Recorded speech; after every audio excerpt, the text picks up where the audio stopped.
ప్రభునందు ప్రియమైన దేవుని సంగమా, ప్రభునామలో మీ అందరికీ కూడా ఉదయకాల శుభాలు అందిస్తూ ఉన్నాను.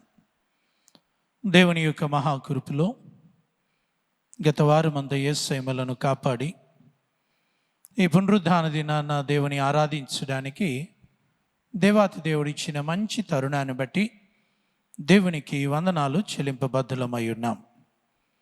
మన ఆరాధన ప్రారంభం చేసుకుందాం. తలలు వంచండి, ప్రార్థన. అత్యంత కృపగలిగిన దేవా, నీ పరిశుద్ధ నామానికి వందనాలు ప్రభా.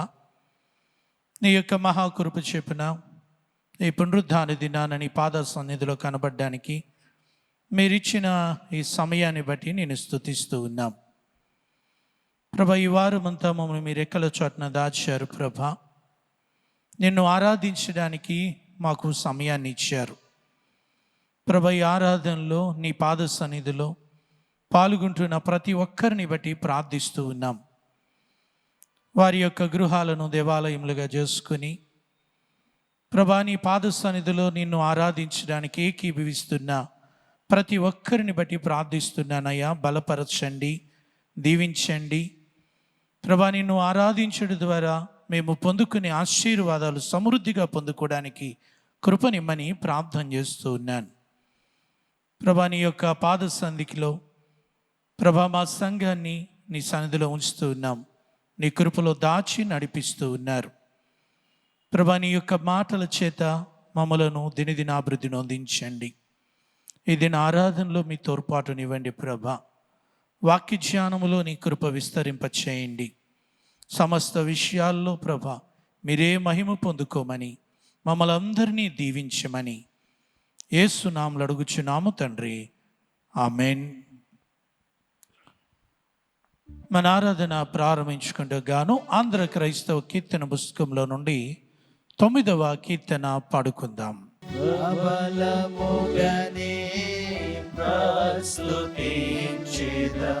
ప్రభుని కృపలని ప్రతిదినము నిన్ను ప్రచురపరచెదా, ప్రతిదినము నిన్ను ప్రచురపరచెదా, ప్రభుడనా విభుడా. ప్రబలముగనే ప్రస్తుతించెదా, ప్రభుని కృపలని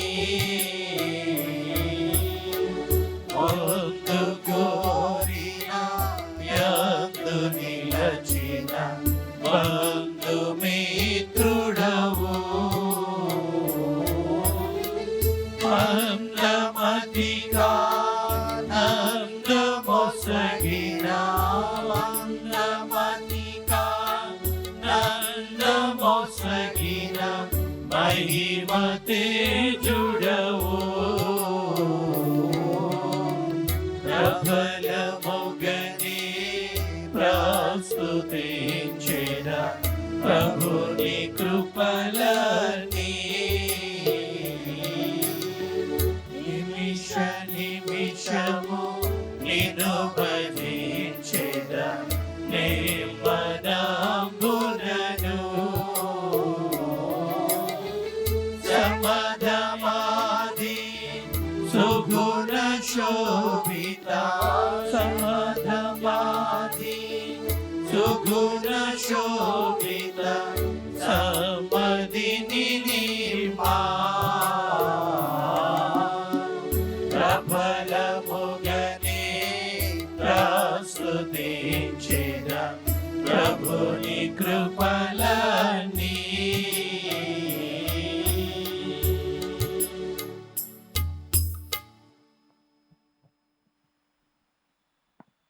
తండ్రి యొక్కయు కుమారుని యొక్కయు పరిశుద్ధాత్మ యొక్కయు నామమున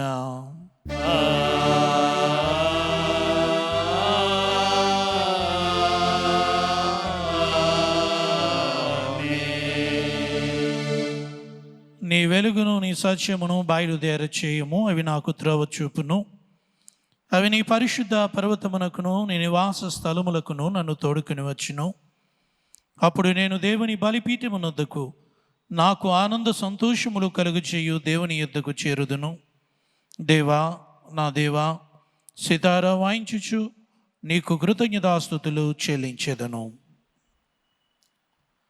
ప్రభునందు ప్రియులారా, యథార్థ హృదయముతో మన తండ్రి అయిన దేవుని సమీపించి ఆయన ఎదుట మన పాపములను ఒప్పుకొని మన ప్రభు అయిన యేసు క్రీస్తు పేరిట మనకు క్షమాపణ దయచేయమని వేడుకొందము. ప్రభువు నామము వలననే మనకు సహాయము కలుగుచున్నది.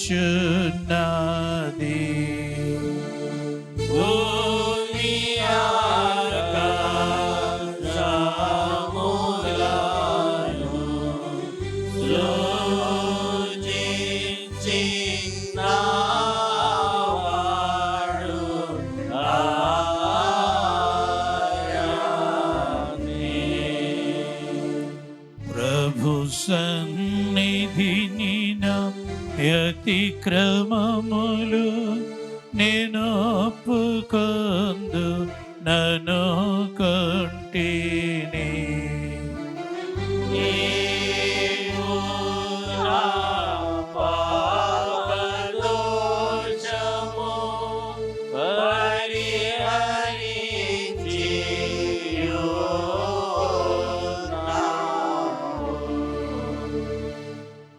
మా సృష్టికర్త విమోచకునైన సర్వశక్తి గల దేవ, దీనులము పాపులము, స్వాభావికంగా పాపులమనియు అపవిత్రులమనియు తలంపు వలన, మాట వలన, క్రియ వలన నీకు విరోధముగా పాపము చేస్తమనియు నీ ఎదుట ఒప్పుకొనిచున్నాము. కావున మేము మా ప్రభు అయిన యేసు క్రీస్తు నిమిత్తమున నీ కృపను వెదకుచు వేడుకొనుచు మితి లేని కనికరము గల నీ వద్దకు ఆశ్రమణకే వచ్చుచున్నాము. మా కొరకు చనిపోడికై నీ జనిదే కుమారునిచ్చిన మిగుల కన్నుగల దేవా, మమ్మను కనికరించి ఆయన నిమిత్తమున మా సమస్త పాపములకు క్షమాపణ దయచేయము. మేము నీ కృప చేత నిత్యం పొందినట్లు నిన్ను గూర్చియు నీ చిత్తమును గూర్చియు సరైన జ్ఞానమును నీ వాక్యమును తగిన విధేయతను మా యందు నీ పరిశుద్ధాత్మల వృద్ధి పొందింపుమని మా ప్రభు అయిన యేసు క్రీస్తు ద్వారా వేడుకొనిచున్నాము. ఆమేన్. మన పరలోకపు తండ్రియగు సర్వశక్తి గల దేవుడు మనను కనికరించి మన కొరకు చనిపోటికై తన ఏక కుమారునిచ్చి ఆయన మూలమున మన పాపములన్నిటినీ క్షమించుచున్నాడు. ఆయన నామందు విశ్వాసముంచు వారికి దేవుని కుమారులోడికి అధికారం ఇచ్చుచు వారికి తన పరిశుద్ధాత్మను అనుగ్రహించును.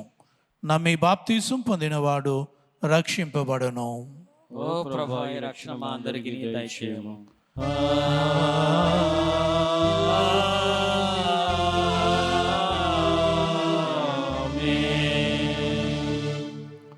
త్రిత్వం తరువాతి 12వ ఆదివారం కొరకు ఏర్పాటు చేయబడిన ప్రారంభ గీతం విందము.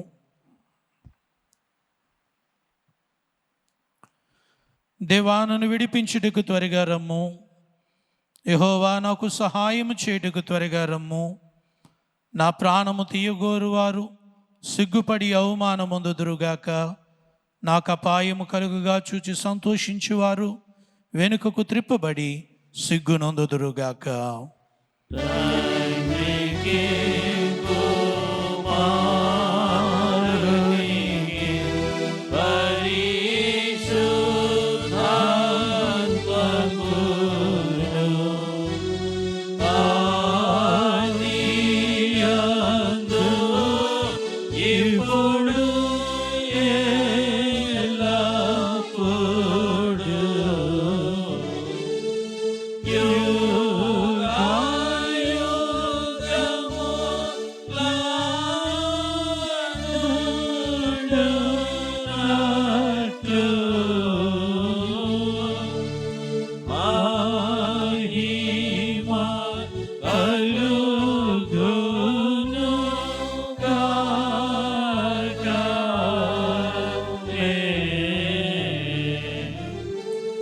ప్రభువా, మమ్మును కనికరింపుము.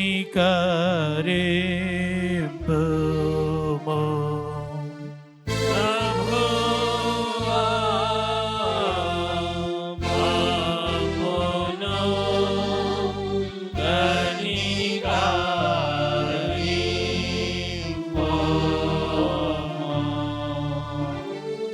క్రీస్తు మమ్మును కనికరే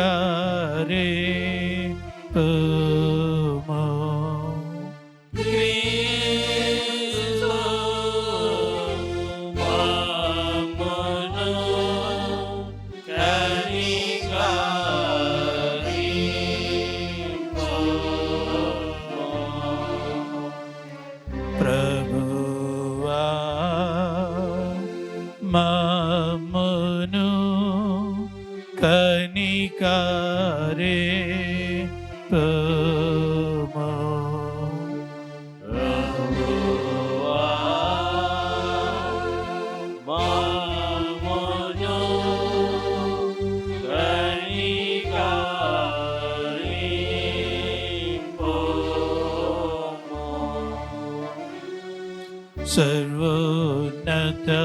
సర్వోన్నతమైన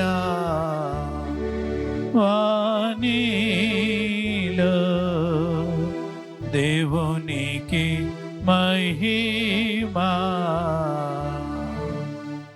కలుగును గాక. దేవునికి మహిమా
పరిపూర్ణ శక్తి గల పరమా జనకానిను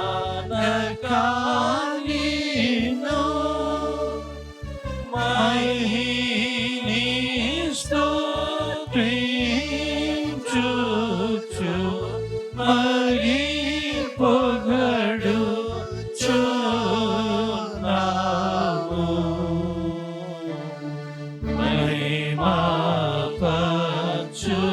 మహిమపరచుచు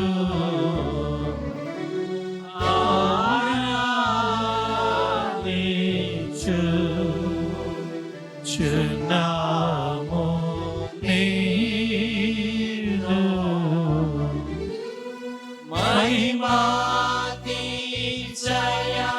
మహిమాతిశయమును మహిళలచియు నీకు మహిమా స్తుతి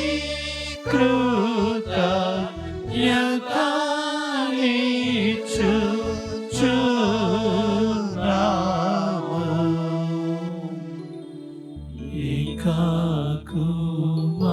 కుమారా యేసు ప్రభువా యెహోవా తనయా లోక పాపము మోయు ఏక దేవుని గొర్రె పిల్లమమును కనికరించుము చల్లగా. లోక పాపములు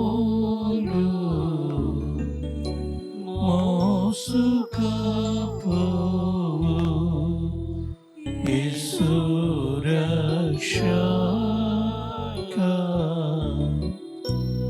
వాసిగా చిన్నకుని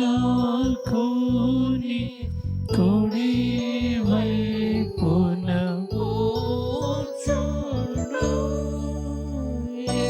యేసుమ ప్రార్థన లించి కనికరించు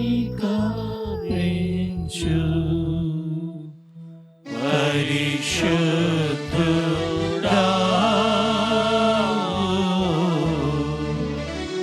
ప్రభుడవు నీవు ప్రభువైన క్రీస్తు పరిశుద్ధాత్మతో తండ్రి అయినా దేవుని యందు పరిపూర్ణ మహిమతో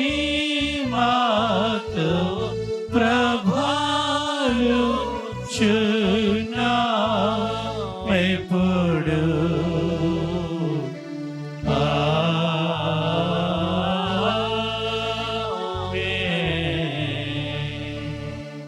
ప్రభువు మీతో నుండుగాక. నీ ఆత్మతో నుండుగాక.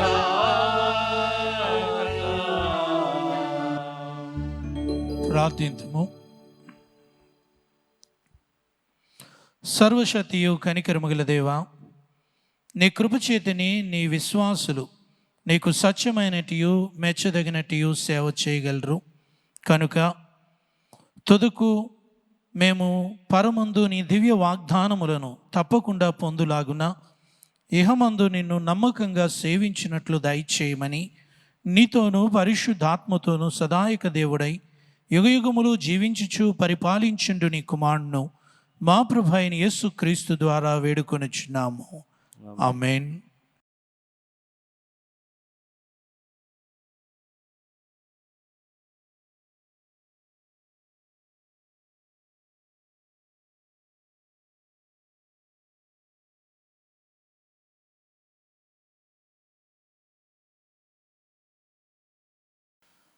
త్రిత్వం తరువాత 12వ ఆదివారం కొరకు ఏర్పాటు చేయబడిన లెక్కన భాగాలు విందాం. పత్రిక పక్షి భాగము అపోస్తులైన పౌలు కొరింథీయులకు రాసిన 2వ పత్రిక 3వ అధ్యాయం 4వ వచనం నుండి 11వ వచనం వరకు. కొరింథీయులకు రాసిన 2వ పత్రిక 3వ అధ్యాయం 4వ వచన ప్రారంభం. క్రీస్తు ద్వారా దేవుని ఎడల మాకిటి నమ్మకము కలదు. మా వలన ఏదైనా అయినట్లుగా ఆలోచించుటకు మా అంతటి మేమే సమర్థులమని కాదు, మా సామర్థ్యము దేవుని వలనే కలిగి ఉన్నది. ఆయనే మమ్మను క్రొత్త నిబంధనకు అనగా అక్షరమునకు కాదు గాని ఆత్మకే పరిచారకులు మగుటకు మాకు సామర్థ్యము కలిగించి ఉన్నాడు. అక్షరము చంపును గాని ఆత్మ జీవింపచేయును. మరణకారముగు పరిచర్య రాళ్ల మీద చెక్కబడిన అక్షరములకు సంబంధించినదైనను మహిమతో కూడినదాయను. అందుకే మోషే ముఖము మీద ప్రకాశించుచుండిన ఆ మహిమ తగ్గిపోవునదైనను ఇశ్రాయేలు అతని ముఖము తేరి చూడలేకపోయిరి. ఇట్లుండగా ఆత్మ సంబంధమైన పరిచర్య ఎంత మహిమ గలదయ్యుండును. శిక్షావిధికి కారణమైన పరిచర్యే మహిమ కలిగినదైతే నీతికి కారణమైన పరిచర్య ఎంతో అధికమైన మహిమ కలదగును. అత్యధికమైన మహిమ దీనికి ఉండుట వలన ఇంతకు మునుపు మహిమ కలదిగా చేయబడినది ఈ విషయంలో మహిమ లేనిదాయను. తగ్గిపోవునదే మహిమ గలదై ఉండిన ఎడల నిలుచున్నది మరి ఎక్కువ మహిమ గలదై ఉండును గదా. ఇంతటితో పత్రికా పాఠము ముగించబడింది. హల్లెలూయా, హల్లెలూయా, హల్లెలూయా.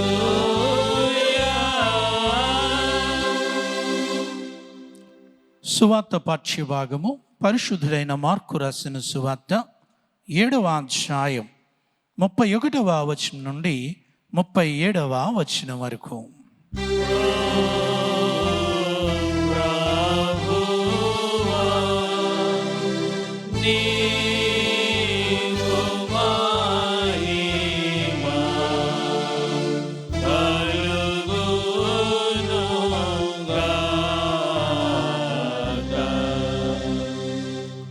మార్కు సువార్త 7వ అధ్యాయం 31వ వచన ప్రారంభం.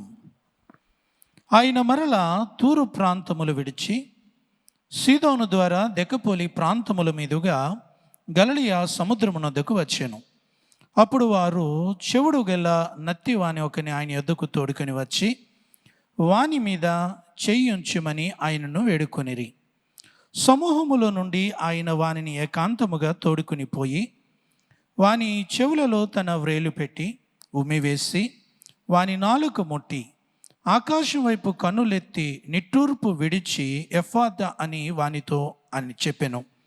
ఆ మాటకు తెరవబడుమని అర్థము. అంతటా వాని చెవులు తెరవబడెను. వాని నాలుక నరము సడలి వాడు తేటగా మాట్లాడుచుండెను. అప్పుడు ఆయన ఇది ఎవరితోనూ చెప్పవద్దని వారికి ఆజ్ఞాపించెను. అయితే ఆయన చెప్పవద్దని వారికి ఆజ్ఞాపించిన కొలది వారు మరి ఎక్కువగా దానిని ప్రసిద్ధి చేయించు ఈయన సమస్తమును బాగుగా చేసి ఉన్నాడు, చెవిటి వారు వినున్నట్లుగాను మూగవారు మాట్లాడునట్లుగాను చేయిచున్నాడని చెప్పుకొని అపరిమితముగా ఆశ్చర్యపడిరి. ఇంతటితో సువార్త పాఠం ముగించబడింది.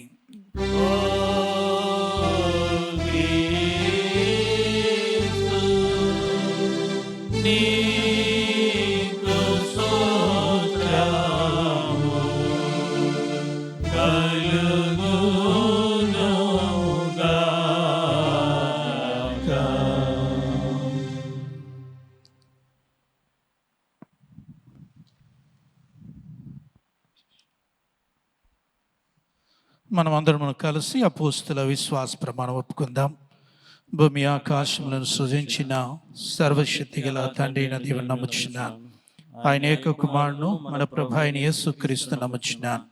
ఈయన పరిశుద్ధాత్మల గర్భమున ధరింపబడి కన్యైన మరియకు పుట్టి పొంతి పిలాతు అధికారం కింద శ్రమపడి సిలువ వేయబడి చనిపోయి సమాధి చేయబడిననియు అదృశ్య లోకంలోనికి దిగిననియు చనిపోయిన వారిలో నుండి 3వ దినమున లేచి పరలోకమునకు ఎక్కి సర్వశక్తి గల తండ్రి అగు దేవుని కుడి చేతి వైపున కూర్చుండి ఉన్నాడనియు సజీవులకును మృతులకును తీర్పు చేయుటకు అక్కడి నుండి వచ్చిననియు నమ్ముచున్నాను. పరిశుద్ధాత్మ నమ్ముచున్నాను. పరిశుద్ధ క్రైస్తవ సంఘముగు పరిశుద్ధుల సహవాసమును పాప క్షమాపణయు శరీర పునరుత్థానమును నిత్య జీవనమునవని నమ్ముచున్నాను. ఆమేన్.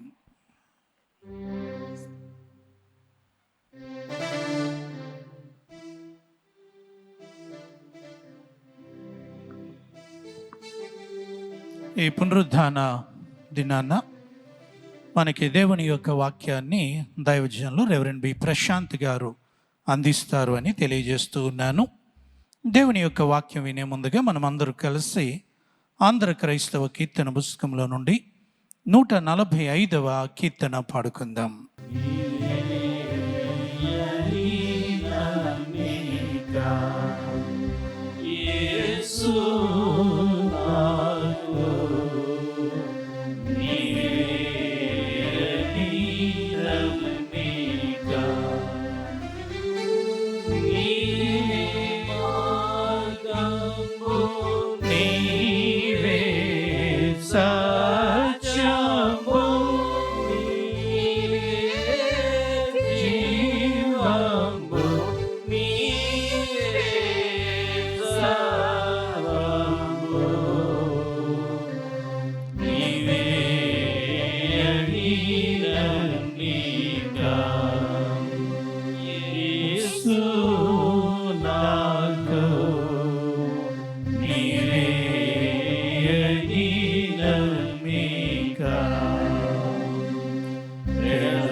గట్టిగా చీకటి పుట్టగా ఘోర పగలు చేరి దారి భ్రమపడగా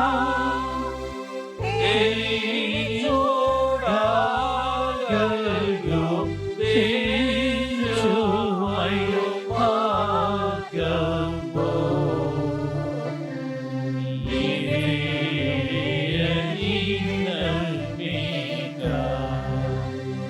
యేసు నాకు నీవే అడిగినన్నిగా నీలోని మార్గము లేనోయుండా జ్ఞానోపదేశము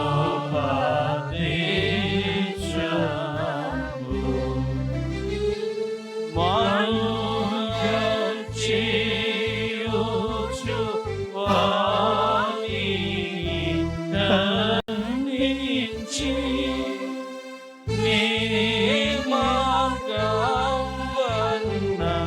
నిజమైన మార్గము నీవే అయినన్నిగా యేసు నాకు నీవే అయినన్నిగా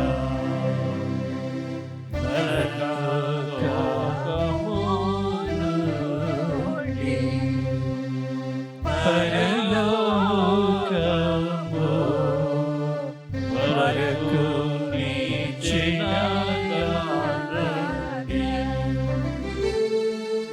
నరకు ముందుగా నడచుచు మోటికి సరిపోవు సుస్థిరమైన మార్గము నీవే అయినన్నిగా యేసు నాకు నీవే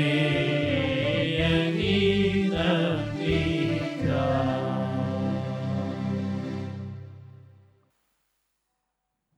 మన తండ్రి అయిన దేవుని నుండి ప్రభువైన యేసుక్రీస్తు నుండి కృపయు సమాధానములు మీకు కలుగునుగాక. ఆమేన్. దయచేసి కూర్చోనండి. త్రిత్వం తర్వాత 12వ ఆదివారం కొరకు ఏర్పాటు చేయబడిన లేఖన భాగాలు ధ్యానం చేయుటకు ముందుగా మీ అందరికీ మరొక పర్యాయము త్రియేక దేవనామంలో ఈ యొక్క ఉదయకాలపు శుభాలు మరియు వందనాలు తెలియజేసుకుంటున్నాను. త్రిత్వం తర్వాత 12వ ఆదివారం కొరకు ఏర్పాటు చేయబడిన లేఖన భాగాలు పత్రిక పాఠ్య భాగము కొరింథీయులకు రాసిన 2వ పత్రిక 3వ అధ్యాయము 4వ వచన భాగం నుండి చూసినట్లయితే, ఇక కొరింథీయులకు రాసిన 2వ పత్రికను కనుక మనం చూసినట్లయితే, ఈ పత్రిక పరిశుద్ధ గ్రంథంలో ఉన్న 66 పుస్తకాల్లో మరి ఏ పత్రిక కానివ్వండి లేదా ఏ పాఠ్యభాగం కానివ్వండి దేనికవే చాలా ప్రత్యేకమైన కనబడుతున్నాయి. కానీ ఈ పత్రిక నా ప్రాముఖ్యత ఏంటంటే, ఈ 2వ పత్రిక కొరింథీయులకు రాసిన 2వ పత్రికలో నా ప్రాముఖ్యమైన అంశాలు ఏంటంటే, క్రైస్తవులుగా ఉన్నవాళ్ళు, విశ్వాసులుగా ఉన్నవాళ్ళు, పరిశుద్ధ గ్రంథాన్ని బాగా ఎరిగిన వాళ్ళకి ఈ పత్రికలు చాలా ప్రాముఖ్యమైనవి. చాలా మన రోజు అనుకునే మాటలు కొన్ని మనకి చాలా ఎక్కువ ఉన్నాయండి ఈ పత్రికలో. ఎందుకంటే మనం జ్ఞాపకం చేసుకుంటే గనక క్రైస్తవులకి నోటులో ఉండే కొన్ని పదాలు, కొన్ని చాలా ఈ పదవానికి కానీ టక్ మనకు గుర్తొచ్చేస్తూ ఉంటుంది. ఎట్లాగంటే గమనించండి, ఉదాహరణకి మేము క్రీస్తు పత్రికలమని, ఎక్కువసార్లు అనే మాట క్రీస్తు పత్రికలమని, క్రీస్తు రాయబారులమని. అదే రీతిగా చాలామంది మరి సంఘాల్లో ఆఫరింగ్ కవర్స్ మీద రాస్తూ ఉంటారు, ఉత్సాహంగా ఇచ్చేవారిని దేవుడు ప్రేమించున. అది మరి ఇది కూడా మనకి ఈ 2వ పత్రికలో మనకి కనబడుతూ ఉంది. అదే రీతిగా మరి ఎవరైతే ఆయన ఉంటారో వారు మరి నూతన సృష్టి అని చెప్పేసి, కేవలం నీ కృప మాత్రమే నాకు చాలని చెప్పేసి, ఇట్లాగా చాలా ఫ్రేజెస్, అంటే మనకి చాలా ఫేవరెట్ ఫ్రేజెస్ ఉంటాయి కొన్ని. అటువంటి చాలా వరకు కూడా ఈ పత్రికలు మనకి కనబడుతూ ఉంటాయి. ఆఖరిగా ఏంటంటే ఈ యొక్క లూథరన్ సంఘాల్లో ఉన్న గొప్ప మరి ఆ త్రియేక దేవుని యొక్క ఆరాధన మనం చూస్తే గనక తండ్రి కుమార పరిశుద్ధాత్మ చూస్తే గనక పౌలు గారు రాసిన యొక్క పత్రికల్లో ప్రాముఖ్యంగా ఇక్కడ మాత్రం మనకి త్రియేక దేవుని గురించి మనకి వ్రాయబడిందండి. అంటే త్రియేక దేవుని యొక్క దీవెన మనం ఎట్లాగైతే తండ్రి కుమార పరిశుద్ధాత్మ గురించి ఎట్లాగైతే మాట్లాడుకుంటామో ఆ దీవెన అనేది మనకి ఇక్కడ చాలా స్పష్టంగా వ్రాయబడింది. చూడండి, కొరింథీయులకు రాసిన 2వ పత్రిక ఆఖరి అధ్యాయంలో 13వ అధ్యాయంలో ఆఖరి వచ్చిన భాగంలో ప్రభువైన యేసుక్రీస్తు కృపయు దేవుని ప్రేమయు పరిశుద్ధాత్మ సహవాసమును మీకు అందరికీ తోడయుండును గాక. త్రిత్వముతోటి యొక్క పత్రిక అనగా త్రిత్వ దీవెనతోటి యొక్క పత్రిక అనేది ముగించబడం అనేది మనకి స్పష్టంగా జరుగుతుంది. కాబట్టి ఈ పత్రికలు చాలా వరకు ఏంటంటే మనకి ఫేవరెట్గా ఉన్నాయి, మనకి నాలుక మీద తక్కువ గుర్తొచ్చేయి. ఆయన కృప కానివ్వండి, రాయబడిన మిషన్ కానివ్వండి, మనందరం కూడా అనగా క్రీస్తు పరిచారకులమని, క్రీస్తు పత్రికలమని చెప్పేసి ప్రతి మాట కూడా మనకి ఇక్కడ మనకి ఈ పత్రికలో మనకి వ్రాయబడడం జరుగుతుంది. అయితే ఈ పత్రిక ఉన్న ప్రాముఖ్యత ఏంటంటే గమనించండి, ఈ పత్రిక చాలా పర్సనల్గా పౌలు గారు రాయడం జరిగింది. మొదటి పత్రికకి ఈ పత్రికకి కొన్ని తేడా మనం జ్ఞాపకం చేసుకోవాలి. ఎందుకంటే రెండూ కూడా ఇంచుమించుగా ఒకే సంఘానికి రాయబడ్డాయి, కానీ కొన్ని సందర్భాలు అనగా సందర్భాలు వేరు, పరిస్థితులు వేరు అయినప్పుడు కూడా ఆ పత్రికకి ఈ పత్రికకి చాలా వ్యత్యాసం ఉన్నప్పుడు కూడా కొన్ని కంపారిజన్స్ కూడా మనకు కనబడుతూ ఉంటాయి. ఏంటంటే మొదటి పత్రిక ఏంటంటే గమనించండి, అది కేవలం ఏంటంటే ఒక ప్రొఫెషనల్గా రాయబడింది. పౌలు గారు ఆ పత్రిక రాసే సమయానికి సంఘంలో ఉన్న పరిస్థితులు చాలా భయంకరంగా ఉన్నాయండి. కొన్ని విన్న పరిస్థితులు బట్టి, కొంతమంది వ్యక్తుల ద్వారా సేకరించిన సమాచారాన్ని బట్టి ఏంటంటే సంఘంలో గలిబిలి గురించి అనగా శరీర కార్యక్రమాల గురించి, శరీర కార్యాల గురించి కానివ్వండి, స్వార్థ గురించి కానివ్వండి, ఇలాగా రకరకాలుగా విభేదాలు ఉన్నాయి. కాబట్టి దాన్ని ఆయన ఒక టీచర్ వలె, ఒక బోధకుడిగా బోధించాడు. ఒక బోధకుడికి ఎలాగంటే ఒక టీచర్ ఎట్లాగైతే మరి స్టూడెంట్స్కి బాగా అర్థం అవ్వాలని చెప్పేసి కొన్నిసార్లు కఠినంగా ఉంటాడో, కఠినంగా మాట్లాడతాడు. ఎందుకంటే వారు నేర్చుకోవాలి, బలపరచబడాలి, వారు అభివృద్ధి చెందాలని. అదే రీతికి పౌలు గారు కూడా మరి ఇట్లాంటి పరిస్థితుల్లో ఉన్న సంఘంలో వారిని అమ్మా బాబు అంటే కనుక వినరు కాబట్టి కఠినంగానే పరుషంగానే వారు బాధపడినా సరే వారిని చక్కపరచని ఉద్దేశంతో మొదటి పత్రిక రాయడం జరిగింది. పైగా ఆ పత్రిక అన్నీ కూడా ఏంటంటే గమనించండి, శరీర కార్యక్రమాల గురించి మనకి కనబడుతూ ఉంటాయి. శరీర పాపాలు, శరీరచ్చల గురించి మనకి వాయబడుతూ ఉంటుంది. అదే రీతిగా చూస్తే కనుక పౌలు గారు మరొక టీచర్ వల్లే, ఒక బోధకుడు వల్లే వారిని హెచ్చరిస్తూ, వారిని బలపరచడానికి హెచ్చరిస్తూ కఠినంగా మాట్లాడిన సందర్భాలు కూడా మనకి కనబడుతూ ఉంటాయి మొదటి పత్రికలో. అయితే రెండవ పత్రిక వచ్చినప్పటికి ఏంటంటే పరిస్థితులు మార్చబడ్డాయి. ఇప్పుడు అది శరీరపూర్వకంగా అనగా సిద్ధాంతపరంగా వ్రాయబడింది మొదటి పత్రిక. అంటే సిద్ధాంతపరంగా మరి ఎవరైతే ఎక్కువగా మరి ఆలోచిస్తూ ఉంటారో, అంటే వారి యొక్క ఇంటలెక్చువల్ స్టేటస్ బట్టి ఎట్లాగైతే ఎవరైతే ఎక్కువగా ఆలోచిస్తూ ఉంటారో వారికి కొరింథీయులకు రాసిన మొదటి పత్రిక ఒక విందు భోజనం లాంటిదండి. ఎందుకంటే అందులో చాలా విషయాలు మనకి అంటే మైండ్తో ఆలోచించే విషయాలు చాలా వరకు కూడా మనకి కొరింథీయులకు రాసిన మొదటి పత్రిక కనబడతాయి. కానీ ఈ రెండు పత్రికలు ఏంటంటే ఇది హృదయానుసారంగా చేసే పత్రిక. హృదయ కార్యక్రమాల గురించి, హృదయ కార్యాల గురించి ఈ పత్రిక రాయబడింది. ఎందుకంటే చాలా పర్సనల్గా పౌలు గారు అంటే తన హృదయాన్ని సందర్భంగా చేస్తే కనుక తన హృదయంలోంచి వచ్చింది అన్నట్టుగా పౌలు గారు ఈ పత్రిక రాశారండి. తన హృదయంలోంచి వచ్చింది అన్నట్టుగా ఆయనకి వారికి పత్రిక రాస్తూ ఉన్నాడు. అంత మాత్రమే కాదు, కానీ ఎక్కడ కూడా ఇక్కడ శరీర కార్యక్రమాల గురించి మాట్లాడటం కాదు, కానీ హృదయపూర్వకంగా కనుక హృదయానుసారంగా హృదయ కార్యక్రమాల గురించి, హృదయ కార్యాల గురించి పౌలు గారు ఈ పత్రికలు మనకి స్పష్టంగా రాయడం జరిగింది. అంత మాత్రమే కాదు, కానీ వారిని బలపరుస్తూ ఆదరిస్తూ, ఎందుకంటే మొదటి పత్రికలో వారు తప్పులు వెలి చూపించాడు. ఇక్కడ ఏంటంటే వారు బాగుపడిన సందర్భాన్ని బట్టి వాడు ఎట్లాగైతే వాక్యం చేత ఆదరించబడ్డారో, వారు ఆదరించబట్టి ఈయన ఎట్లాగా సంతోషించాడో ఆ రీతిగా కొన్ని ఎంకరేజ్మెంట్స్, కొన్ని వాడికి ప్రోత్సాహంగాను ఆయన అనుభవాన్ని కూడా ఆయనకి ఇక్కడ పెట్టడం జరిగింది. కాబట్టి ఈ పత్రిక చాలా ప్రత్యేకమైంది. కేవలం ఏంటంటే తన హృదయం నుంచి వచ్చినట్టు కానీ అంటే ఎక్కడ కూడా సిద్ధాంతపరమైనటువంటి విషయాల గురించి మాట్లాడకుండా, అంటే ఒక వ్యక్తి ఎట్లా నిలబడగలగాలి, ఒక వ్యక్తి విశ్వాసులు ఎట్లా ఉండగలగాలని చెప్పేసి ఒక ప్రత్యేకమైన సంబంధంతో, ప్రత్యేకమైన ప్రేమతోటి పౌలు గారు ఈ పత్రిక రాయడం జరిగిందండి. చూడండి, కొరింథీయులకు రాసిన 2వ పత్రికలో 2వ అధ్యాయంలో 4వ వచన భాగాన్ని కనుక మనం జ్ఞాపకం చేసుకున్నట్లయితే, కొరింథీయులకు రాసిన 2వ పత్రిక 2వ అధ్యాయము 4వ వచన భాగంలో మిమ్మల్ని బాధ పెట్టాలని మిమ్మల్ని పరిశుద్ధంగా మాట్లాడి కఠినంగా మాట్లాడి మిమ్మల్ని బాధ పెట్టి ఏడిపించడం కాదు, కానీ నిండు ప్రేమతోటి శ్రమతోటి మిమ్మల్ని బలపరిచి మిమ్మల్ని ఒక బాగు చేసి అని చెప్పేసి ఆ ఉద్దేశంతో నేను ఈ పత్రిక రాసని చెప్పేసి పౌలు గారు వారికి రాస్తూ ఉన్నాడండి. వాస్తవానికి ఈ పత్రిక రాసే సమయానికి సంఘంలో ఉన్న పరిస్థితులు ఒకసారి జ్ఞాపకం చేసుకుందామండి. ఎందుకంటే మొదటి పత్రిక రాసే సమయానికి తిమోతితో పంపించిన తర్వాత అక్కడ పరిస్థితులు చాలా భయంకరంగా ఉన్నాయి. మొదటి పత్రిక రాసేసిన తర్వాత ఏంటంటే సంఘంలో అనగా ఏంటంటే కొరింథీ సంఘంలో చాలామంది పౌలు గారి మీద తిరుగుబాటు చేశారు. ఎందుకు తిరుగుబాటు చేశారు అంటే పౌలు గారు వారు తప్పులు వెలికి చూపించాడు. మీరు తప్పు చేస్తున్నారు, మీరు పాపం చేస్తారు, మీరు తెలుసుకుని కూడా మరలా మీరు పాపం చేస్తారని చెప్పేసి వారు తప్పులు చెప్పాడు. కాబట్టి ఆ పత్రిక వాడికి అంతగా రుచించలేదు, సంతోషపరచలేదు. కాబట్టి మా తప్పును ఎత్తి చూపుతావని చెప్పేసి ఆ ఉద్దేశంతో పౌలు గారిని ఎవరు కూడా వాళ్ళు యాక్సెప్ట్ చేయలేదండి. పైగా తిరుగుబాటు చేశారు.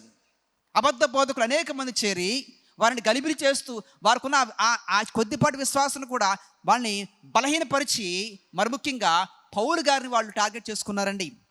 ఇప్పుడు వాళ్ళ ఉద్దేశం ఏంటంటే అబద్ధ బోధకుల యొక్క ఉద్దేశం ఏం కానివ్వండి, వాళ్ళ టార్గెట్ ఏంటంటే పౌలు గారిని కనుక మనం తిరుగుబాటు చేస్తే, పౌలు గారి మీద కనుక తిరుగుబాటు చేస్తే కనుక సంఘం బలహీనపడిపోతుంది. కాబట్టి ఇప్పుడు వాళ్ళందరూ ఉద్దేశం ఏంటంటే వాళ్ళ ఎయిమ్ ఏంటంటే పౌలు గారు వాళ్ళు బలహీనపరచాలి. ఎలా బలపరచాలంటే రకరకాలుగా ఆయనకున్న లేనివి కూడా చెప్పేసి అందరూ కూడా చేసేసారండి. ఎట్లాగంటే ఆ తిరుగుబాటు ఎట్లా ఉందంటే పౌలుని గురించి చాలామంది అనుకున్నారంట ఈయనకి గర్వం ఎక్కువ, పౌలు గారికి గర్వం ఎక్కువ అండి, ఎవరితో కూడా మాట్లాడటం చేత కాదు, ఎవరిని కూడా గౌరవించడు. పైగా ఆయన ప్రసంగ శైలి, ఆయన ఆకారం ఏది కూడా ఆకర్షణంగా ఉండదండి. అంటే ఆయన పుట్టుగా ఉండొచ్చు, లేదా ఆయన చెప్పే మాటలు కఠినంగా ఉంటాయి. కాబట్టి వాళ్ళు ఏమనుకుంటున్నారంటే ఆ యొక్క ప్రజలు అక్కడ ఉన్నవాళ్ళు ఏంటంటే ఈయనకి ప్రసంగం చేయడం రాదండి, పైగా ఈయనకి మంచిగా మాట్లాడే ఆ గౌరవం లేదు, ఎదుటి వాళ్ళంటే అంతగా ప్రేమ లేదు, ఎదుటి వాళ్ళంటే గౌరవం లేదు. పైగా ఈయన ఆకర్షణ, ఆయన రూపం కూడా సరిగ్గా ఆకర్షణ రూపం. ఇవన్నీ కాదు, కానీ వాళ్ళు చేసిన అతిపెద్దమైన ఆ బ్లండర్ ఏంటంటే ఈయన అపోస్తులుడు కాదు, ఈయన క్రీస్తు ద్వారా వచ్చినట్టు అపోస్తులుడు కాదు. ఒకప్పుడు ఈయన క్రీస్తుని సంఘాన్ని హింసించిన వాడు, ఈయన ఎట్లా అపోస్తులుడు అవుతాడు, ఇప్పుడు వచ్చి క్రీస్తుని నమ్ముకోమని చెప్పేసి ఎట్లా చెప్తాడని వీరందరూ కూడా పౌలు గారి మీద తిరుగుబాటు చేశారు. తన అపోస్తుల తత్వాన్ని, అపోస్తుల అధికారాన్ని ప్రశ్నించి మీకు అపోస్తులుడు కాదని చెప్పేసి ఆ రీతిగా చేయడం జరిగిందండి. ఇవన్నీ కూడా చూసానికి చాలా బాధేసింది. చాలా వరకు ఏంటంటే ఆ సంఘాన్ని దర్శించకూడదని చెప్పేసి అనుకున్నాడని పౌలు గారు. ఎందుకంటే ఇంత తిరుగుబాటు ఉన్న సమయంలో అంటే ఆయన వెళితే కొడతారనో తిడతారనో ఆదరించినాడు కాదు, కానీ ఆయన వెళ్ళే ఉద్దేశం ఎట్లా ఉందంటే ఒకవేళ కనుక కొరింథీని కనుక నేను దర్శిస్తే అది ఏ సమయం అవ్వాలంటే వారందరూ కూడా ఎవరైతే నా మీద తిరుగుబాటు చేస్తారో, ఎవరైతే నా మీద అబద్ధమైన మాట చెప్పారో, ఎవరైతే సంఘాన్ని బలహీనపరుస్తున్నారో వారందరూ కూడా ఆ యొక్క దుష్ప్రభావాన్ని వాళ్ళు బయటకు రావాలి, వాళ్ళందరూ కూడా తెలుసుకోవాలి. ఒకరినొకరు అంటే పౌలు గారిని ప్రేమించడం కాదు, కానీ వారు తప్పులు తెలుసుకుని పశ్చాత్తాపడి వాళ్ళు ప్రభువుకు లోనై ఉండి, ప్రభువుకు లోబడి ఉండి ఒకరినొకరు ప్రేమించుకునేలాగా, ఒకరు సంతోషాన్ని ఒకరు పంచుకునేలాగా అటువంటి సందర్భంలోనే మాత్రమే కొరింథీకి వెళ్ళాలని చెప్పేసి ఆయన అనుకున్నాడండి. ఆ రీతిగా జరిగింది. అయితే ఈ రాసేసిన తర్వాత ఆయన ఈ పత్రిక పంపించిన తర్వాత అనగా తీతుకు ద్వారా ఒక పత్రిక పంపించాడండి. పంపించిన తర్వాత ఏంటంటే ఇలాగా జరుగుతున్న సంఘంలో తీతు వెళ్ళిన తర్వాత కొన్ని పరిస్థితులు చక్కపరచబడ్డాయి. వాళ్ళు తెలుసుకున్నారు. సువార్త ద్వారా కానివ్వండి, పౌలు గారి ఉత్తరం ద్వారా కానివ్వండి, కొన్ని పరిస్థితులు అక్కడ చాలా వరకు చక్కబడ్డాయి. చక్కపరిచిన తర్వాత తీతుకు గారు ఒక మంచి మాట మాట్లాడి, అయ్యా మీరు పంపిన ఆ వర్తమానం కానివ్వండి ఇప్పుడు అనేక మంది విన్నారు, యేసు ప్రభువు అని వాడు రక్షకుడిగా అంగీకరించారు, వాడు తప్పులు తెలుసుకున్నారు. ఒకప్పుడు వచ్చిన ప్రజలే, కానీ వాడు తప్పు తెలుసుకుని తిరిగి మరి వల్ల క్రీస్తు దగ్గరికి వచ్చారు కాబట్టి అని చెప్పగానే చాలా సంతోషించాడండి. ఇప్పుడు ఏంటంటే ఒకప్పుడు ఎవరైతే ప్రభువుని అనగా పౌలు గారు వ్యతిరేకించారో, ఎవరైతే ఆయనకు అపోస్తల తత్వాన్ని వ్యతిరేకించారో వాళ్ళు చాలా వరకు కూడా ఏంటంటే తగ్గిపోయారండి. ఇప్పుడు అక్కడ సంఘం ఎట్లా ఉందంటే పశ్చాత్తాపడిన వాళ్ళు, పౌలు గారిని అంగీకరించిన వాళ్ళు అనగా పౌలు గారిని మనస్ఫూర్తిగా అంగీకరించిన వాళ్ళు ఎక్కువయ్యారు. ఏ సంఘంలో అయితే పౌలు గారిని వ్యతిరేకించారో అనేక మంది ఉన్నారో ఇప్పుడు వారందరూ కూడా పశ్చాత్తాపడి నిజాలు తెలుసుకుని స్వార్థను అంగీకరించి పౌలు గారు వాళ్ళు ప్రేమించడం మొదలుపెట్టారండి. ఆ ప్రేమించిన వారి కొరకు వారికి థ్యాంక్స్ చెప్పడానికి ఈ పత్రిక రాయడం జరిగింది. మరొక విషయం ఏంటంటే, ఎవరైతే ఈయన తిరుగుబాటు చేస్తారో అంటే ఎక్కువ మంది ఉన్న సంఘంలో ఎక్కువ మంది భాగం ఏంటంటే ఆయన ప్రేమించడం మొదలుపెట్టారు. కాబట్టి వారందరూ కూడా థ్యాంక్స్ చెప్పాలి. అమ్మ, ఒకప్పుడు మీరు నన్ను ప్రక్కన పెట్టేస్తారేమో, కానీ ఇప్పుడు నన్ను మీరు తెలుసుకున్నారు, ముఖ్యంగా ప్రభు ప్రేమను బట్టి సువార్తను బట్టి నన్ను తెలుసుకున్నారు, కాబట్టి మీకు వందనాలని చెప్పేసి ఆయన ఈ పత్రిక రాశాడు. అంత మాత్రం కాదు, కానీ ఎవరైతే ఈయన మీద తిరుగుబాటు చేస్తున్నారో, ఆయన అధికారాన్ని, నువ్వు అపోస్తులు కాదు, నీకు ఏ అర్హత లేని చెప్పేసి ఎవరైతే క్వశ్చన్ చేస్తున్నారో వారిని కూడా దూషించకుండా, వారిని కూడా తిట్టకుండా ఏం చేశారంటే, అయ్యా ఇప్పటికైనా కానీ నన్ను అంగీకరించండి, మిమ్మల్ని మీకు సవీనంగా అడుగుతున్నాను, మిమ్మల్ని ఇప్పటికైనా నన్ను మీరు అంగీకరించండి, నాకేమీ లేదు, నాకు సమస్తం కూడా నాకు ప్రభువే, కాబట్టి నేను అతిశయించేది నా జ్ఞానం వలన, నా సామర్థ్యం వలన, నా వెనకున్న ప్రజల వల్ల కాదు, కానీ నాదంతా కూడా కేవలం నా అతిశయమంతా కూడా ప్రభువే, కాబట్టి ఇప్పటికైనా నన్ను అంగీకరించని చెప్పేసి ఈ పత్రిక రాయడం జరిగిందండి. కాబట్టి ఇటువంటి ప్రత్యేకమైన కారణాల ద్వారా పౌలు గారు ఈ పత్రిక అనగా రెండో పత్రిక ఆ పట్టణానికి ఆ సంఘానికి రాయడం జరిగింది. అలా రాస్తూ ఆయన చాలా వరకు ఆదరణ పొందాడండి. ఎందుకంటే ఒకప్పుడు దూషించిన ప్రజలు తెలుసుకున్న తర్వాత వాళ్ళు కూడా దేవుని వాక్యం ద్వారా వాళ్ళు ఆదరించబడ్డారు. ఆ ఆదరణ ఈయన కూడా కలిగింది, ఈయన కూడా సంతోషించబడ్డాడు. చూడండి, కొరింథీయులకు రాసిన రెండవ పత్రికలో 7వ అధ్యాయం 7వ వచన భాగంలో, తాను మీ విషయమై పొందిన ఆదరణ వలన కూడా మమ్మును ఆదరించిన గనుక నేను మరి ఎక్కువగా సంతోషించితిని. నేను అక్కడికి వచ్చినప్పుడు, అనగా మాసిదోనికి వచ్చినప్పుడు జరిగిన విషయాలు బట్టి నేను చూసిన తర్వాత నాకు చాలా వరకు అర్థమైందంటే, మీరు కూడా పశ్చాత్తాపడ్డారు, తెలుస్తున్నారు, కాబట్టి మీరు ఎట్లాగైతే ఆదరించబడ్డారో కనుక నేను కూడా అదే రీతిగా నేను ఆదరించబడ్డాను, కాబట్టి మీ విషయాలు తెలిసిన తర్వాత మరి ఎక్కువగా నేను సంతోషించని చెప్పేసి పౌలు గారు వానికి చెబుతున్నాడండి. అయితే గమనించండి, ఇలా చెబుతున్నాడు, కానీ ఎవరైతే తిరుగుబాటు చేస్తారంటే సంఖ్య తగ్గిపోయింది. ఒకప్పుడు అందరూ కూడా చాలామంది వ్యతిరేకించారు, కానీ ఇప్పుడు చాలా వరకు తగ్గిపోయింది. అంటే చాలా తక్కువ మంది మాత్రమే పౌలు గారి మీద తిరుగుబాటు చేశారు. వారిని కూడా మరి సరైన లైన్లో పెట్టాలి, వారికి కూడా సరిగ్గా వచ్చి అనగా ప్రభు వాక్యాన్ని అందించాలి, కాబట్టి వారిని కూడా బలపరచడానికి పౌలు గారు ఈ యొక్క 3వ అధ్యాయం చూస్తే కనుక రాయడం జరిగిందండి. అయ్యా, మీరు ఎందుకని నన్ను అంగీకరించలేకపోతున్నారు? నేను చేసే కార్యం కానివ్వండి, నేను చేసే అద్భుతాలు కానివ్వండి, నేను చెప్పే స్వార్థ కానివ్వండి, ఏది కూడా నా సామర్థ్యత వల్ల కానివ్వండి, నా బలం వల్ల కాదు. అది కేవలం ఏంటంటే ప్రభు ద్వారా మాత్రమే నాకు వచ్చింది. నేను నా బలం వలన, నా జ్ఞానం వలన, నా సామర్థ్యం వలన నేను చెప్పడం కాదు, కానీ అవన్నీ కూడా కాదు. మేము చేసి ఏదైనా కానీ ప్రభు యొక్క దయ వలన, ప్రభు శక్తిని బట్టి మాత్రమే మేము చేయగలుగుతున్నాం, కానీ మరొకటి కాదని చెప్పేసి పౌలు గారు వారికి చెబుతూ వచ్చాడండి. ఎందుకంటే గమనించండి, ఆ సమయానికి చాలామంది అంట మరి కొంతమంది చాలా వరకు కూడా సంఘంలో మరి 70% అంతా కూడా ఆయన అంగీకరించారు. చాలా కొద్దిమంది మాత్రమే తిరుగుబాటు చేస్తూ రకరకాల బోధలు, ఎందుకంటే వాళ్ళ సంఖ్య తగ్గిపోయింది కాబట్టి వారిని పెంచుకోవాలి, కాబట్టి మరి ఇంకా మరింతగా చేయాలని చెప్పేసి ఏం చేశారంటే, వాళ్ళకి అనగా యూదులకి లేదా అంతకుముందు యూద క్రైస్తవులకి వారి పరిపాటి అయినటువంటి ధర్మశాస్త్రం గురించి మాట్లాడటం మొదలుపెట్టారండి. అంటే వాడికి ఎంతో ప్రాముఖ్యమైంది. అసలు యూదులకి ధర్మశాస్త్రం లేకుండా వారి జీవితంలో అంత ఇదిగా ఉన్న వారికి ఒక ఆఖరి అస్త్రంగా, అంటే ఒక రకంగా చెప్పాలంటే ఎన్ని చెప్పినా కానీ వాళ్ళు వినట్లేదు, కాబట్టి ఆఖరి అస్త్రంగా ఏం చేశారంటే ధర్మశాస్త్రం గురించి కూడా వాళ్ళు మభ్యపెట్టడం ప్రారంభించారండి. చూసారా, మీరందరూ కూడా యూదులు, ధర్మశాస్త్రాన్ని మనం అందరూ కూడా చిన్నప్పటి నుంచి మనం కూడా పఠించే వాళ్ళగా ఉన్నాము, ధర్మశాస్త్రాన్ని మనం పాటిస్తూ ఉన్నాము. అటువంటిది ధర్మశాస్త్రాన్ని అనగా యెహోవా మనకిచ్చిన, మోషే ద్వారా ఇచ్చిన ఆ ధర్మశాస్త్రాన్ని ప్రక్కన పెట్టేసేసి ఇప్పుడు క్రీస్తు అనే ఒక సువార్త వచ్చిందని చెప్పేసి చెప్తున్నారే, ఎట్లాగా అనగా తల్లిని కని పెంచి పెద్ద చేసి ప్రయోజకం చేసి తల్లిని విడిచిపెట్టేసేసి ఎవరో కొత్తగా వచ్చిన వాడు మీరు ఎట్లాగా అని చెప్పేసి ఎట్లాగా రకరకాలుగా వాళ్ళు మభ్యపరిచారని చెప్పేసి, అనగా ధర్మశాస్త్రం అనగా పౌలు సువార్త కంటే కూడా, పౌలు బోధిస్తున్న క్రీస్తు సువార్త కంటే కూడా ధర్మశాస్త్రమే గొప్పదని చెప్పేసి వారు అబద్ధ బోధనలు చేస్తూ వచ్చారండి. వారికి సమాధానం చెప్తూ పౌలు గారు ఏంటంటే, అయ్యా మీరు చెప్తున్న ధర్మశాస్త్రం కంటే కూడా నేను బోధిస్తున్నానగా నాకు ఆయన కృప ద్వారా ఉచితంగా ఇవ్వబడిన ఆ సువార్త ఎన్నో రెట్లు గొప్పది, అది అనంతమైంది, శాశ్వతమైంది అని చెబుతూ ఇందులో మనం చదవబడిన లేఖన భాగాల్లో ధర్మశాస్త్రానికి నూతన నిబంధనకి తేడాలు ఆయన చెబుతూ వచ్చారండి. మనం జ్ఞాపకం చేసుకుంటే కనుక 6వ వచనంలో ఇక్కడ ధర్మశాస్త్రం గురించి, నూతన నిబంధన గురించి ఆయన కొన్ని మాటలు మాట్లాడుతున్నాడండి. కంపారిజన్స్ ఎట్లా ఉన్నాయి. ఇదిగో చూడండి, మీరు అంటున్నారు కదా ధర్మశాస్త్రమే గొప్పది అంటున్నారు కదా, కానీ ధర్మశాస్త్రం ఏం చేసింది? ధర్మశాస్త్రం గురించి మాట్లాడుతున్నారు కదా, ధర్మశాస్త్రం గురించే మీరు విభేదాలు సృష్టిస్తున్నారు కదా, కానీ ధర్మశాస్త్రం కనుక ఆలోచిస్తే కనుక గమనించండి, ధర్మశాస్త్రం అనేది ఏంటంటే శిక్ష మనకి, అనగా మనం చేసే పాపాలు చెప్తూ ఉందండి. ఇలా చేయకూడదు, ఇలా చేస్తే కనుక ఇది శిక్ష అని చెప్పేసి ఒక శిక్షా స్మృతి. ఐపీసీ ఎట్లా అనమాట మనకి, ఇండియన్ పీనల్ కోడ్ టైప్.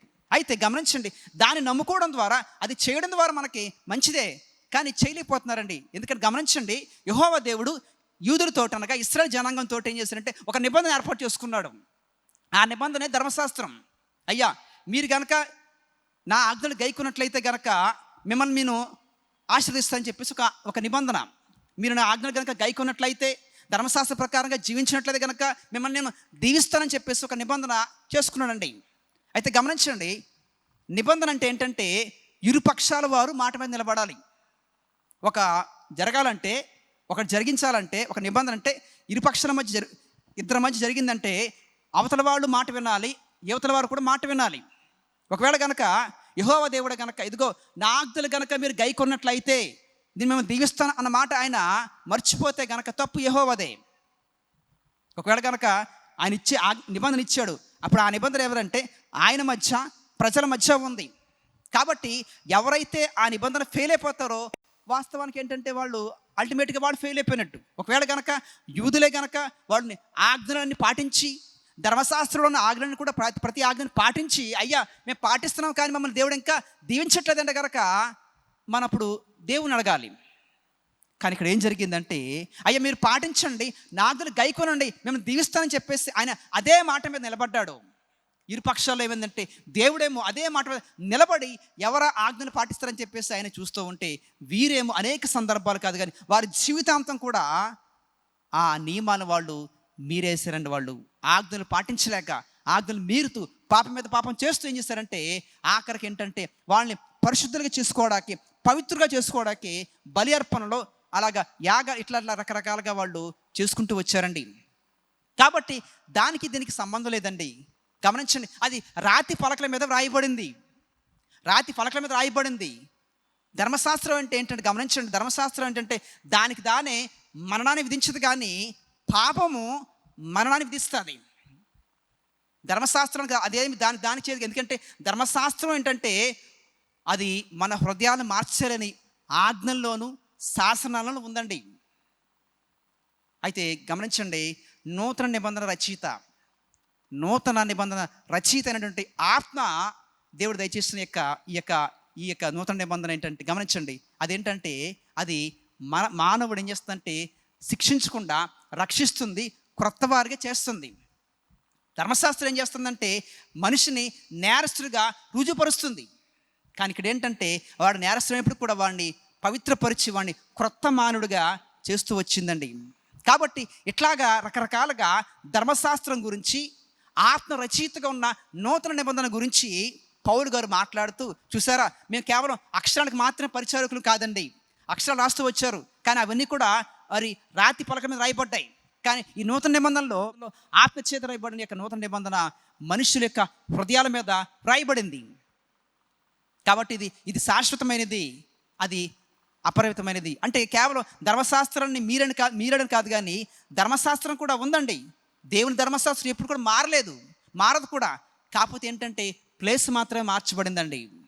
ధర్మశాస్త్రం ఎప్పుడు ధర్మశాస్త్రమే, కానీ ప్లేస్ మాత్రమే, అది వ్రాయబడిన ప్రదేశం మాత్రమే మార్చబడింది. ఒకప్పుడు ఏంటంటే రాతి ఫలకల మీద రాయబడిన ఆ యొక్క ధర్మశాస్త్రం ఇప్పుడు మానవుని యొక్క హృదయాల మీద లిఖించబడింది. అది తెలుసుకోకుండా ఏంటంటే మానవుడు ఏం చేస్తున్నాడంటే ఇంకా దాన్ని పట్టుకుని వేలాడుతూ తన హృదయంలో ఉన్న వాటిని మర్చిపోయి భౌతికంగా బహిరంగంగా ఉన్న వాటి గురించి చేస్తూ మాట్లాడుతూ తన హృదయాన్ని అతను విస్మరించి దేవునికి విరుద్ధంగా ఉంటూ దూరస్తుడైపోతున్నాడండి. కాబట్టి ఇక్కడ పౌలు గారు ఏంటంటే అట్లా కాదు, కానీ ఎవరైతే ఇది శాశ్వతమైంది, హృదయపూర్వకంగా హృదయానుసారంగా ఉండేది కాబట్టి ఎవరైతే మనం ఆజ్ఞ పాటిస్తామో ఖచ్చితంగా మనం ధర్మశాస్త్రాన్ని గైకొని వారు అవుతామండి. అయితే గమనించండి, చాలా వరకు ఆజ్ఞలు ఉండొచ్చేమో, అయితే గమనించండి నూతన నిబంధనలో ప్రభు చేసిన పని ఏంటంటే నీతి ధర్మశాస్త్రాన్ని ఏర్పాటు చేశారండి. ధర్మశాస్త్రమే కానీ ఇది నీతి ధర్మశాస్త్రం. ఈ నీతి ధర్మశాస్త్రంలో ఉన్న రెండే రెండు ఆజ్ఞలు ఏంటంటే నీ తండ్రి దేవుడు అనగా నీ దేవుడిని పూర్ణ హృదయంతోను, పూర్ణ ఆత్మతోనూ ప్రేమించాలి, ఆరాధించాలి. రెండవ ఆజ్ఞ ఏంటంటే, రెండవ నీతి ధర్మశాస్త్రం ఏంటంటే, నీ పొరుగు వారిని నిన్ను వలె ప్రేమించాలి. ఈ రెండు ఆజ్ఞలు ఎప్పుడైతే మనం గైకుంటామో మొత్తం ధర్మశాస్త్రాన్ని మనం పాటించినట్లే. నీ దేవుడిని ఎట్లా ప్రేమించాలి, నీ పొరుగుని ఎట్లా ప్రేమించాలి, ఎప్పుడైతే మనం చేస్తామో, వాటిని గైకుంటామో, మనకు అనుగ్రహించబడిన ఈ నీతి ధర్మశాస్త్రం దాన్ని మనం పాటించినట్లే అవుతుంది. అలా పాటించాలని చెప్పేసి పౌలు గారు వారిని బలపరుస్తూ, ఎందుకంటే చాలామంది మాదే గొప్పది, మా ధర్మశాస్త్రమే గొప్పది, మాకు చాలా రకరకాల ఆజ్ఞలు ఉన్నాయి, మేము చాలా మంచిగా చేసుకుంటాము, కానీ మీకేం చెబుతున్నామని చెప్పేసి మాట్లాడుతూ ఉంటారు. వాదులాట, వివాదాలు సృష్టిస్తున్న వారికి కరెక్ట్గా సమాధానం, ఒక యాప్ట్ ఆన్సర్ అని ఇచ్చారండి. గమనించండి, బెకర్ అనే ఒక థియాలజియన్ చెప్పిన మాట ఏంటంటే, ఏ లా ఇస్ వాల్యుబుల్. ధర్మశాస్త్రం ఎప్పుడు వాల్యుబుల్ అండి, ఇప్పటికీ ధర్మశాస్త్రం వాల్యుబులే. A law is valuable not because of it's a law, but there is right in it. A law is always valuable not because of it's a law, but there is right in it. ఎప్పుడు కూడా ధర్మశాస్త్రం వాల్యుబులే, ఎందుకంటే ధర్మశాస్త్రం కాదు కానీ అందులో ఎప్పుడు కూడా నీతి ఉంది కాబట్టి, కరెక్ట్ అనేది ఉంది కాబట్టి అది ఇప్పుడు కూడా వాల్యుబుల్ అని చెప్పేసి ఆ థియాలజియన్ చెప్తున్నాడండి, బెకర్ అనే థియాలజియన్.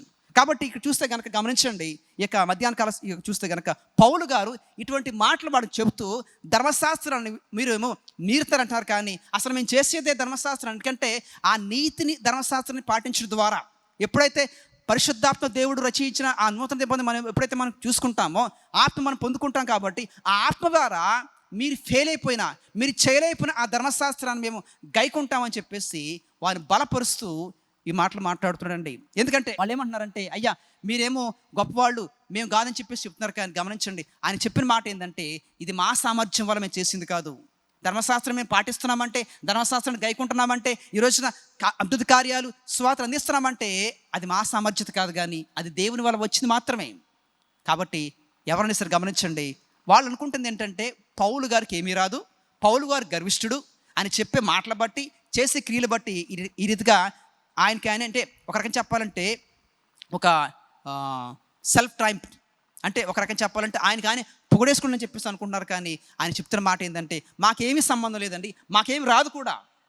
ఈరోజు చేస్తున్నామంటే, వాక్యం చెప్తున్నామంటే అది మా సామర్థ్యం, శక్తి కాదు, జ్ఞానం కాదు, కేవలం అది దేవుని వల్ల మాత్రమే వచ్చిందని చెప్పేసి ఆయన స్తుతి మహిమ ఘనత బహిరంగంగా దేవునికి అర్పిస్తున్నాడండి. ఇక్కడ వారి మధ్య ఎవరైతే యేసు ప్రభు వారిని ఒప్పుకోరో, ఎవరైతే యేసు ప్రభు వారిని తృణీకరించారో, ఎవరైతే పౌలు గారి మీద స్వార్థ మీద రకరకాలు చేస్తున్నారో, వారి మధ్య క్రీస్తునైనా బహిరంగంగా గణపరిచారండి. ఇది పత్రిక పాఠ్యభాగం. సువార్త పాఠ్యభాగం కనుక చూసినట్లయితే కనుక మార్కు సువార్త 7వ అధ్యాయం 31వ వచన భాగంలో యేసు ప్రభు వారు గలిలయ ప్రాంతంలో జరిగించిన అద్భుత క్రియల గురించి మనం ఈరోజు జ్ఞాపకం చూసుకుంటున్నాం. మరి దెకాపోలి అంటే ఇంచుమించుగా 10 టౌన్స్, 10 సిటీస్గా చెప్పుకుంటారు. ఎందుకంటే 10 సిటీస్ దాని చుట్టూ ఉన్నాయని చెప్పేసి అంటారు. అయితే ఈ గలిలయ ప్రాంతంలో లేదా తూరు కానివ్వండి, సీదోను కానివ్వండి, దెకాపోలి ప్రాంతం చూస్తే కనుక ఇది పూర్తిగా ఏంటంటే గమనించండి, ఏంటంటే గలిలయ ప్రాంతంలో ఉన్న ఒక రీజన్ అన్నమాట. అయితే గమనించండి, యేసు ప్రభు వారికి ఈ గలిలయ ప్రాంతంతో ఒక రకం చెప్పాలంటే విడదీయలేని సంబంధం ఉందండి. ఆయన పుట్టింది యూదయ బెత్లెహేములో కావచ్చు, కానీ పెరిగింది 2 సంవత్సరాల పాటు ఐగుప్తులో కావచ్చు, కానీ తర్వాత ఐగుప్తు నుండి వచ్చిన తర్వాత యేసు ప్రభు వారి యొక్క అది బాల్యం కావచ్చు, తర్వాత కావచ్చు, అంతా కూడా గలిలయ పరిసర ప్రాంతంలో మాత్రమే జరిగిందండి. ఎందుకు ఈ మాట చెప్తున్నారంటే గమనించండి, మత్తయి సువార్త 2వ అధ్యాయం 23వ వచన భాగంలో గలిలయ ప్రాంతం వెళ్ళి నజరేతు దగ్గరికి వచ్చి కాపురం ఉన్నాడండి. అంటే అక్కడి నుంచి వచ్చేసిన తర్వాత గలిలయకి వెళ్ళిపోయాడు. తర్వాత చూస్తే గనక ఆయన మరి పరిశుద్ధ బాప్తిసం ఇచ్చి యోహాను ద్వారా బాప్తిసం పొందిన తర్వాత 40 దినాల పాటు ఆయన అరణ్యంలోకి వెళ్ళిపోయిన తర్వాత వచ్చి చేసిన పరిచర్య ఏంటంటే గమనించండి, ఆయన స్వార్థ పరిచర్య చేస్తూ వచ్చిన ప్రదేశమే గలిలయ ప్రాంతం అండి. మార్కు సువార్త 1వ అధ్యాయం 15వ వచన భాగంలో బాప్తిసం అయిపోయింది, ఆయన శోధకుడి చేత శోధించబడ్డాడు. అయిపోయిన తర్వాత చూస్తే కనుక ఇక్కడ వచ్చింది ఏంటంటే ఆయన సువార్త చెప్పుచు గలిలయకు వచ్చినని చెప్పేసి మనకి ఇక్కడ రాయబడింది. కాబట్టి యేసుక్రీస్తు వారి యొక్క పరిచర్యలు కానివ్వండి, ఆయన బాల్య దశలో కానివ్వండి, ఆ తర్వాత కాలం చూస్తే కనుక ఈ గలిలయ ప్రాంతం అనేది చాలా ప్రాముఖ్యమైంది. ఎందుకంటే యేసుక్రీస్తు వారికి ఆయన ప్రతి పరిచర్యలు కూడా, ప్రతి యొక్క సమావేశం చూస్తే కనుక చాలా సందర్భాల్లో ఈ గలిలయ ప్రాంతానికి వచ్చినట్టుగా మనకి ఈ వాక్యం చెబుతుంది. ఎందుకంటే యేసు ప్రభు వారి యొక్క శిష్యులు అనేక మంది ఈ ప్రదేశం నుండి వచ్చిన వాళ్ళు. మరి పేతురు కానివ్వండి, ఆంద్రే కానివ్వండి, యాకోబు కానివ్వండి, యోహాన్ కానివ్వండి, ఇట్లాగా అనేక మంది శిష్యులు వచ్చిన ప్రాంతమే గలిలయ ప్రాంతం. కాబట్టి ఈ ప్రాంతంలో ఆయన అనేక రకాలుగా మరి బోధించాడు. అనగా వాస్తవం చెప్పాలంటే ఆత్మవైద్యం చేశాడు, శరీర వైద్యం కూడా చేస్తూ వచ్చి అనేక మందిని స్వార్థ ప్రకటించి స్వస్థత పరుస్తూ ఈ గలిలయ ప్రాంతాన్ని ఆయన తిరుగుతూ ఉన్నాడండి. ఎందుకంటారా గమనించండి, ఈ గలిలయ ప్రాంతం అనేది శపించబడిన ప్రాంతం, శపించబడిన ప్రాంతం. కాబట్టి గమనించండి, ఆయన దీన్ని బాగు చేయాలి.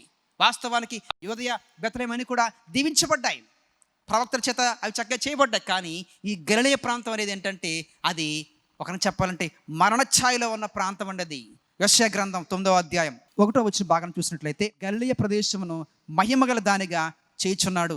చీకటిలో ఉండి అవమానం పొంది అవహేళన పొంది చీకటిలో ఉన్న ఈ ప్రాంతాన్ని, ఈ దేశాన్ని, ఈ యొక్క ప్రాంతాన్ని ఆయన మహిమగల దానిగా చేయాలండి. ఇప్పుడు యేసుప్రభు వారికి ఉన్న యొక్క మెయిన్ కీ థీమ్ ఏంటంటే గలిలయ ప్రాంతాన్ని అది శపించబడింది కాబట్టి, చీకటిలో ఉన్న ప్రాంతం కాబట్టి, అవమానపరచబడిన ప్రాంతం కాబట్టి దీనిని ఇప్పుడు దాన్ని దీవించబడిన ప్రాంతంగా చేయాలండి. కాబట్టి అనేక పర్యాయాలు ఆయన శిష్యులు తీసుకుని ఆయన అక్కడే ఏర్పాటు చేసుకున్నాడు. బాప్తిసం పొందిన తర్వాత అదే ప్రదేశంలో సువార్త అందించాడు, శిష్యులు కూడా అక్కడే ఏర్పాటు చేసుకున్నాడు. కాబట్టి అనేక సార్లు ఈ ప్రాంతాన్ని దర్శించి ఆ ప్రాంతాన్ని ఆయన బలపరచాలి, శపించబడిన దాని నుండి దీవించబడిన దానిగా దాన్ని చెయ్యాలని చెప్పేసి యేసు ప్రభు వారు ఈ ప్రాంతంలో అనేక పర్యాయాలు ఆయన సువార్త అందిస్తూ స్వస్థతలు చేస్తూ వచ్చారండి.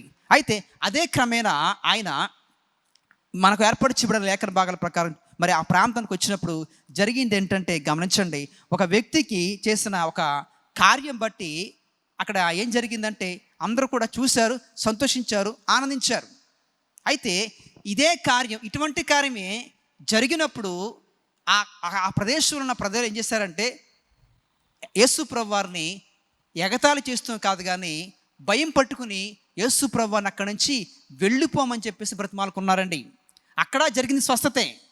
ఈ సేన అనేది ఆయన దయ్యం పట్టిన ఆ వ్యక్తి స్వస్థపరచబడ్డాడు. అనేక సంవత్సరాలుగా ఈ దయ్యం పట్టిన వాడి వల్ల వాళ్ళు చాలా బాధలు పడ్డారు.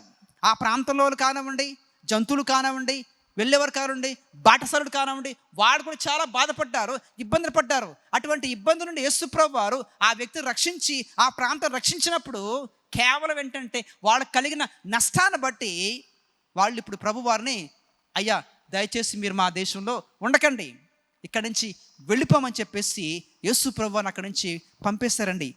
మార్కు సువార్త 5వ అధ్యాయం 17వ వచ్చిన భాగంలో చూస్తే గనక, తమ ప్రాంతం విడిచిపోమ్మని వారు ఆయనను బతిమాలు కొనసాగిరి. ఈ గెరాసన ప్రాంత దేశంలో వచ్చినప్పుడు జరిగిన కార్యాన్ని బట్టి వాడు సంతోషించవలసింది పోయి వాడు వ్యాపారం దెబ్బతిందని, వాడు జంతువులు చనిపోయని చెప్పేసి బాధతోటి ఉక్రోషంతో యేసు ప్రభువాని ఆ ప్రాంతంలో ఉండనీక పంపిస్తారండి. మళ్ళీ అక్కడి నుంచి ఈ తూరు ప్రాంతానికి వచ్చినప్పుడు కూడా ఏంటంటే జరిగింది, చక్కగా జరిగింది. ఆ వ్యక్తి బాధపడుతున్నాడు, చెవిటితోటి మొగతోటి కొద్దిగా నెత్తిగల వాడుగా ఉన్నాడు. ఆ వ్యక్తిని ఏం చేస్తారంటే యేసు ప్రభు వారు జనాలకి దూరంగా వెళ్ళి మాట్లాడుతున్నాడండి. ఎందుకంటే జనంలో ఉన్నప్పుడు ఏది కూడా మన సమస్య చెప్పుకోలేకపోవచ్చేమో, ఎందుకంటే నెత్తివాడు కాబట్టి బహుశా చెబితే అర్థం కాకపోవచ్చేమో. కాబట్టి ఏంటంటే వారికి దూరంగా వెళ్ళి అక్కడ మరి సిలోయం కోనేటి దగ్గర ఉన్న ఆ గుడ్డివాడిని కూడా ఏం చేస్తుంటే యేసు ప్రభు వారు అక్కడి నుంచి దూరంగా తీసుకువెళ్ళి వాడిని స్వస్థపరిచాడు. ఇక్కడ కూడా ఏంటంటే ఈ వ్యక్తిని కూడా ఏంటంటే దూరంగా తీసుకువెళ్ళి ఆయన చక్కగా తీసుకువెళ్ళి అప్పుడు ఆ రెండు చేతులు తనగా ఆ చెవిలో ఆయన చెయ్యి వేసి ఉమ్మి వేసి చేసినప్పుడు వాడు స్వస్థపరచబడ్డాడండి. అక్కడ కార్యం జరిగింది, వాళ్ళందరూ కూడా చూశారు, ఆశ్చర్యపడ్డారు. అయితే గమనించండి, అక్కడ ప్రభు చెప్తున్న ప్రాముఖ్యమైన మాట ఏంటంటే గమనించండి, అప్పుడు ఆయన ఇది ఎవరితోనూ చెప్పవద్దని వారికి ఆజ్ఞాపించను. ఇది ప్రాముఖ్యమైన, ఎందుకంటే ఒక మేలు సంభవించిన తర్వాత, ఒక లాభం పొందుకున్న తర్వాత సంతోషంతో ఏమవుతుందంటే అందరికీ కూడా అది ప్రచురించబడుతుంది. చూసారా, ఒకప్పుడు వీడు చెవిటివాడు, మాట్లాడిన వాడు ఇప్పుడు మాట్లాడుతాడని చెప్పేసి వాడు పొందుకున్న సాక్ష్యాన్ని బట్టి, వాడు పొందుకున్న స్వస్థతను బట్టి అదే గొప్ప సాక్ష్యంగా అందరికీ కూడా కనబడుతుంది. కానీ ప్రభువారు మాత్రం వాడిని హెచ్చరించి ఏంటంటే జాగ్రత్త, ఇది ఎవరికి చెప్పొద్దని చెప్పేసి ప్రభు వాడిని అడుగుతున్నాడండి. ఎందుకంటే గమనించండి, గడిచిన కాలంలో చూస్తే గనక మిగతా అంతకుముందే గెరాసన ప్రాంతంలో జరిగిన అద్భుతాన్ని బట్టి ఏం జరిగిందంటే ఆ ప్రాంతం నుండి ఆయన వాళ్ళని పంపేశారండి. ఒకవేళ కనుక ఇక్కడ కనుక అలాగే చేస్తే కనుక ఏమవుద్దంటే 2 విషయాలు ఇక్కడ మనం జ్ఞాపకం చేసుకోవచ్చు. ఒకటేంటంటే వీడు చేసే యేసు ప్రభువు చేసే కార్యాన్ని బట్టి ఏంటంటే ఆ వ్యక్తి కనుక వెళ్ళి చేస్తే కనుక అనేక మంది వస్తారు. దేనికి వస్తారంటే కేవలం స్వస్థతల కొరకు మాత్రమే వస్తారండి. They follow Christ just because of his healer. అంతకంటే వాళ్ళు వేరే చేయరు. అయ్యో యేసు ప్రభు వచ్చారంటే మన దేశానికి మన ప్రాంతానికి వచ్చారంటే కాబట్టి మనం వెళ్దాం, నాకు తలపోటుగా ఉంది, చెవి నొప్పిగా ఉంది, నా చెవి నొప్పిగా ఉంది, ఇలాగా రకరకాలుగా వెళ్ళి యేసు ప్రభు వారి ద్వారా వాళ్ళు స్వస్థత పొందుకోవాలని మేలు పొందుకోవాలని చెప్పేసి ఆశపడతారు, కానీ సువార్తని ఎవరు కూడా పట్టించుకోరండి. రెండవది ఏంటంటే అక్కడ ఆయన ఇంకా సువార్త అందించవలసిన అవసరం ఉంది. శపించబడిన ప్రాంతాన్ని దీవించాలంటే అక్కడ ఇంకా సువార్త అందించబడాలి, కార్యాలు జరగాలి. అయితే ఒకవేళ గనక గెరాసున ప్రాంతంలో జరిగినట్టుగా గనక వేరే వాళ్ళు వచ్చి అయ్యా మీరు మాకు ఇక్కడ వద్దండి, ఇక్కడి నుంచి వెళ్ళిపోమంటే గనక ఆయన అక్కడ సువార్త అందించడానికి కష్టమవుతుంది. కాబట్టి బహుశా ఈ కారణం చేత యేసు ప్రభువు వారు ఇట్లాగా ఎవరికి చెప్పొద్దని చెప్పేసి ఉండొచ్చు. మరొకటి ఏంటంటే గమనించండి, ఆయన బహిరంగంగా తనకు తాను సొంత ఘనత పొందుకోవాలని చెప్పేసి ఆయన ఆశపడలేదండి. సొంత ఘనత పొందుకోవడం కంటే కనుక చూసారా నా వల్ల వీడు బాగుపడాడని చెప్పేసి ఆ ఘనత మహిమ అంతా కూడా ఆయన తీసుకోవచ్చు. అనేక మంది చేత అదిగో యేసు ప్రభువు వారు జయహో అని చెప్పి చెప్పుకోవచ్చు, కానీ బహుశా ఆయన ఉద్దేశం ఏంటంటే ఆ ఘనత మహిమ ఆయన కాదని దక్కేది నా తండ్రికి దక్కాలని చెప్పేసి బహుశా ఆ ఉద్దేశం కూడా ఆయన వచ్చిందని చెప్పేసి మనం జ్ఞాపకం చూసుకోవాలి. కాబట్టి ఆ వ్యక్తిని యేసు ప్రభువు వారు తీసుకెళ్ళిన తర్వాత, ఆ కార్యం జరిగించిన తర్వాత, ఆ ఉమ్ము వేసిన తర్వాత వాడు స్వస్థపరచబడ్డాడు. యూదులకు ఉన్న పారంపర్యం ఏంటంటే ఉమ్ములో కూడా చాలా స్వస్థత పరిచే గుణాలు ఉన్నాయంటండి ఆ ద్రావణంలో, ఆ సలైవేలో. పైగా ఆ రోజుల్లో నమ్మకం ఏంటంటే యూదుల్లో ప్రాముఖ్యమైన వ్యక్తులకి వాళ్ళ ఉమ్ములో, వాళ్ళ లాలాజలంలో స్వస్థపరిచే లక్షణాలు ఉంటాయని వారి నమ్మకం. యూదుల్లో ప్రాముఖ్యమైన వాళ్ళు, చాలా పెద్దవాళ్ళు, గౌరవించే వాళ్ళు వారి యొక్క ఉమ్ములో కూడా కొన్ని రసాయనాలు, ద్రావణాలు ఉండి దాంతో కూడా రోగులు అనేవాళ్ళు స్వస్థపరచబడతారని చెప్పేసి వారి నమ్మకం. కాబట్టి వారి నమ్మకాన్ని బట్టే, వారి పారంపర్యను బట్టే, వారికి ఉన్న ఆచరణ బట్టి యేసు ప్రభు గారు ఏం చేశారంటే వెళ్ళి ఉమ్ము వేసి వాడిని చేసినప్పుడు వాళ్ళు చక్కగా మాట్లాడగలిగాడు, వినగలిగాడు. అయితే గమనించండి, ఆ స్తుతి, ఆ ఘనత, ఆ కార్యం జరిగించిన ఆ యొక్క కీర్తి కానివ్వండి, ఆ గౌరవం కానివ్వండి తనకు దక్కకూడదని బహుశా యేసు ప్రభు వారి యొక్క ఉద్దేశం కావచ్చు. ఏదేమైనా కానీ ఈ 2 లేఖన భాగాలు కనుక జ్ఞాపకం చూసుకుంటే కనుక గమనించండి, పౌలు గారు కూడా ఏంటంటే ఆ సామర్థ్యం నాది కాదు ప్రభువుదని చెప్పేసి పౌలు గారు చక్కగా ఒప్పుకుంటున్నాడు. అయ్యా మీ మధ్య మేము చేస్తున్నాం కార్యాలు, మీకు సువార్త అందిస్తున్నాము, మిగతా వారికంటే ఎంతో విభిన్నంగా కాదు కానీ ఎంతో కంటే ఘనంగా మేము సువార్త అందిస్తున్నాం, కానీ ఇదంతా ఎవరి వల్ల క్రెడిట్ అంటే మాది కాదండి, యేసు ప్రభు వారిదే, నన్ను రక్షించిన ప్రభుదేని చెప్పేసి తనకు తాను తగ్గించుకుంటున్నాడండి. ఇక్కడ కూడా చూస్తే కనుక యేసు ప్రభు వారు చూస్తే కనుక అంతమంది మధ్యలో ఆ ప్రదేశంలో, ఎందుకంటే గమనించండి ఒక రకంగా చెప్పాలంటే ఇది ఆయనకి చాలా ఒక క్రూషియల్ టైం అండి. ఎందుకంటే ఒక ప్రక్క అద్భుతం చేశాడు, వారేమో ఆయన పంపించేశారు. ఇప్పుడు ఆయన పవర్ చూపించాలి వాళ్ళకి. వాస్తవానికి ఏదో కనుక ఒకవేళ కనుక మానవుడిగా కనుక చూస్తే కనుక చూసారా ఆ ప్రజలు నన్ను పక్కన పెట్టేశారు, కానీ ఇక్కడ నేను చేసి నా పవర్ అంటే చూపించాలి, నేనేంటో చూపించాలి వీళ్ళకి అని చెప్పేసి ఆయన ఒక రకంగా చెప్పంటే చాలా ప్రెస్టేజ్గా తీసుకుని చేసిన కార్యాన్ని బట్టి అనేక మందికి చెప్పగలగాలండి. మామూలుగా అయితే కనుక మానవ నైజంతో ఉన్నట్లయితే అదిగో ఆ ప్రాంతంలో నన్ను పంపేశారు, ఇక్కడ నా పవర్ చూపిస్తాను, నా ప్రెస్టేజ్ నిలబెట్టుకుంటానని చెప్పేసి చేయొచ్చు. కానీ ప్రభు అట్లా చేయలేదండి. ప్రభు చేయకుండా తన ఘనత మహిమ తన కొరకు కాదు కానీ దేవునికి అన్నట్టు కానీ బహుశా ప్రక్కన పెట్టేశాడు. కాబట్టి ఇక ఉదయకాలం జ్ఞాపకం చూసుకుంటే కనుక మనం ఎప్పుడైతే కార్యాలు జరుగుతాయో మన ప్రార్థన ద్వారా కావచ్చు, ఏదైనా కావచ్చు, అది మన సామర్థ్యం వల్ల, మన విశ్వాసం వల్ల, మనకున్న జ్ఞానం వల్ల, మనకున్న పరిశుద్ధ లేఖనం వల్ల కాదు కానీ కేవలం సమస్తం కూడా నీదే ప్రభా, ఈ కార్యం జరిగిందంటే మీదే ప్రభా, ఆ వ్యక్తి స్వస్థపరచాడంటే మీరే ప్రభా అని ఎప్పుడైతే మనం అనగలుగుతామో మన పరిచర్య లేదా మన విశ్వాస జీవితం ముందుకు చక్కగా సాగుతుందండి. అలా కాకుండా కొద్దిపాటి హెచ్చింపుకే కనుక మనం హెచ్చించుకుని కొద్దిపాటి పరిచర్యకి కనుక హెచ్చించుకుంటే కనుక అదేమవుతుంటే ఆఖరికి మన పతనానికి దారితీస్తుందండి. కాబట్టి గమనించండి, మరి ఏదైనా కానీ ఏది జరిగిన దేవా నీకు వందనాలు తండ్రి, ఈ రోజున వాక్యం చెప్పంటే మీరే ప్రభా, ఆ సామర్థ్యం మీరు నాకు దయచేశారు తండ్రి, ఈ రోజున ప్రార్థన చేస్తారంటే అది మీరే ప్రభా, ఆ సామర్థ్యం మీరు నాకు దయచేస్తారని చెప్పేసి ఒప్పుకుంటాము. ఖచ్చితంగా ఆ పరిచర్య లేదా ఆ విశ్వాస జీవితం ఎప్పుడు కూడా ఫలించబడుతుంది, వృద్ధి చేయబడుతుంది. కాబట్టి ఆ రీతిగా ఉండి మనం మన సామర్థ్యం బట్టి కాదు కానీ దేవుని కృపను బట్టి మేము పొందుకున్నామని చెప్పేసి బహిరంగంగా లోపల మాత్రం కాదు కానీ బహిరంగంగా ఒప్పుకొని, అయ్యా బాగా బాగా చేశారండి, బాగా పాడారండి అంటే, లేదండి అదంతా దేవుని కృప అని చెప్పేసి బహిరంగ ఎప్పుడైతే ఒప్పుకుంటామో దేవుడు ఖచ్చితంగా ఆ యొక్క విశ్వాసం లేదా ఆ పరిచయకుడు దేవుడు ఆశీర్వదిస్తాడు. కాబట్టి ఆ రీతిగా మనం ఉండాలని, ఆ రీతిగా దేవుని యొక్క దీవెనను పొందుకోవాలని చెప్పేసి కోరుకుంటూ నా మాటలు ముగిస్తున్నాను. సమస్త జ్ఞానికి మించిన దేవుని సమాధానము యేసుక్రీస్తు వలన మీ హృదయములకును మీ తలంపులకును కావలిండునుగాక. ఆమేన్.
ప్రార్థన చేద్దాం.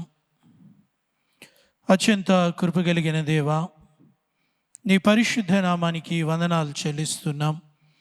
గత వారం అంతా మీరెక్కల చోటన దాచి పునరుద్ధాన దినాన్న నీ పాదాల చెంత కనబడ్డానికి మీరు ఇచ్చిన తరుణాన్ని బట్టి వందనాలు. ఆరాధన ద్వారా మీరు మహిమ పొందుకున్నారు. వాక్య భాగం ద్వారా మీరు మాతో మాట్లాడారు. అందుని బట్టి వందనాలు ప్రభా.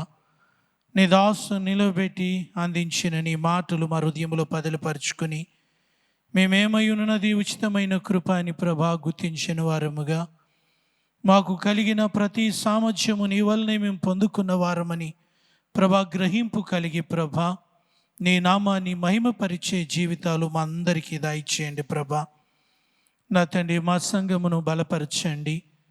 ఆత్మతో ప్రభా నింపి, ఆత్మతో సత్యముతో నిన్ను ఆరాధించే వారిగా వృద్ధి నొందించమని ప్రార్థన చేస్తున్నాం. మొదట నీ నీతిని, రాజ్యాన్ని వెదికే వారముగా మమ్మల్ని అందరినీ సిద్ధపరచండి. వాక్యానుసారమైన బ్రతుకులు మాకు దయచేయండి. వధువు సంఘంగా తీర్చిదిద్దండి ప్రభా. సంఘ కార్యక్రమాలన్నిటినీ దినదిన అభివృద్ధి నొందించండి. నీ పాద సంధికి వచ్చి చేస్తున్న విజ్ఞాపనలన్నిటినీ మీరు ఆలకిస్తున్న దేవుడు ప్రభా.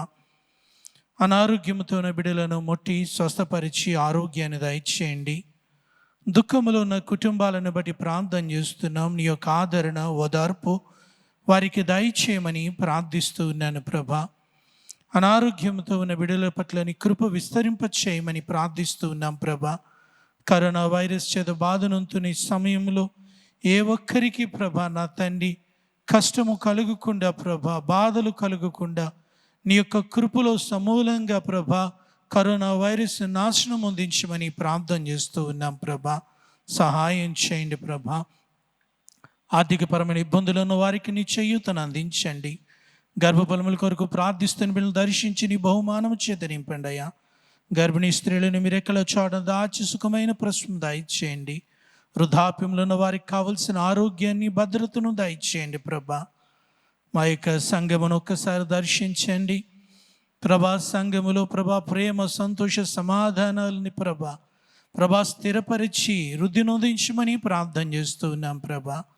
నీ చిత్తానుసారమైన పరిచారకులను మీరు దయచేయమని ప్రార్థన చేస్తూ ఉన్నాం. సహాయం చేయండి.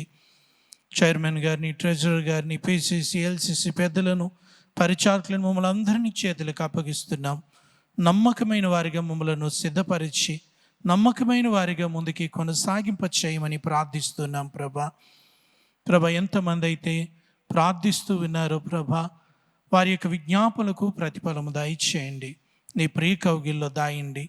నీ యొక్క చిత్తములో ప్రభా మా యొక్క దేశమునంతటిని స్వస్థపరిచి నడిపించమని ప్రార్థన చేస్తూ ఉన్నాం.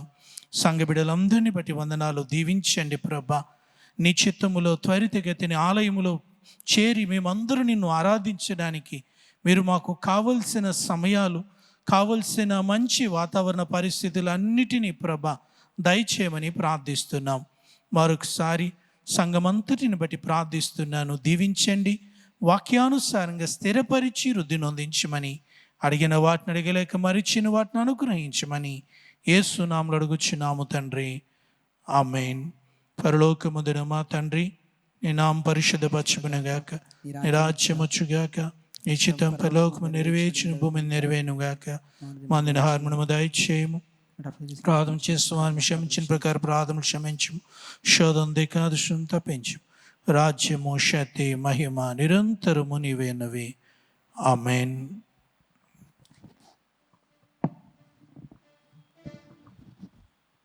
మన ఆరాధన ముగించుకుంటే గాను మనం అందరూ కలిసి ఆంధ్ర క్రైస్తవ కీర్తన పుస్తకంలో నుండి 356వ కీర్తన పాడుకుందాం.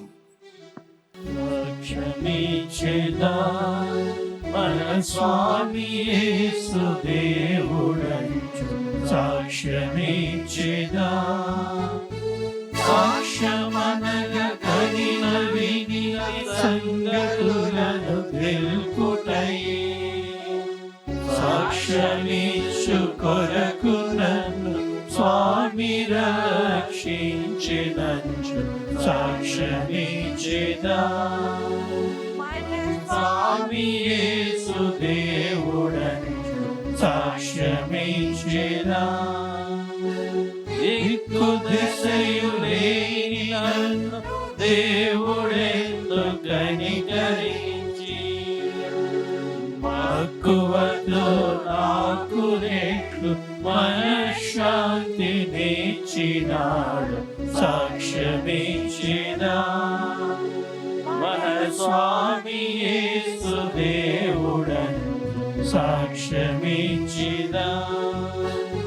పల్లెటూళ్ళ జనుల రక్షణ భారము నాపై నిగలదు, పిల్లలకును పెద్దలకును ప్రేమతో నా స్వానుభవం సాక్ష్యమిచ్చెదా. మన స్వామి యేసు దేవుడంచు సాక్ష్యమిచ్చెదా. బోధ చేయలేను వాద మొలకు బోను నాగదేలా, నాదుడేసు ప్రభుని గూర్చి నాకు తెలిసినంత వరకు సాక్ష్యమిచ్చెదా. మన స్వామి యేసు దేవుడంచు సాక్ష్యమిచ్చెదా. పాపులకును మిత్రుడంచు ప్రాణమొసగి లేచినంచు, పాపముల క్షమించునంచు ప్రభుని విశ్వసించుడంచు సాక్ష్యమిచ్చెదా. మన స్వామి యేసు దేవుడంచు సాక్ష్యమిచ్చెదా. చోరులైన చారులైన చారులైన ఎవరైనా, ఘోర పాపులైన క్రీస్తు పూర్వితో రక్షించునంచు సాక్ష్యమిచ్చేదా ఎల్లకాలమోరకుండ నేలయాత్మ శాంతి లేగా కల్లడిలో వారతను తండ్రి కుమారాత్మ పేర సాక్ష్యమిచ్చేదా మన స్వామి యేసు దేవుడంచు సాక్ష్యమిచ్చేదా. ప్రభుని ఆశీర్వదించి నిన్ను కాపాడుగాక. ప్రభు నీకు తన సంధి ప్రకాశింపజేసి నిన్ను కరుణించుగాక. ప్రభు నీ మీద తన సంధి కాంతిని ఉదయింపచేసి నీకు సమాధానము కలుగచేయునుగాక.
అందరికీ వందనాలు. దేవుడు మీకు తోడయుండుగాక.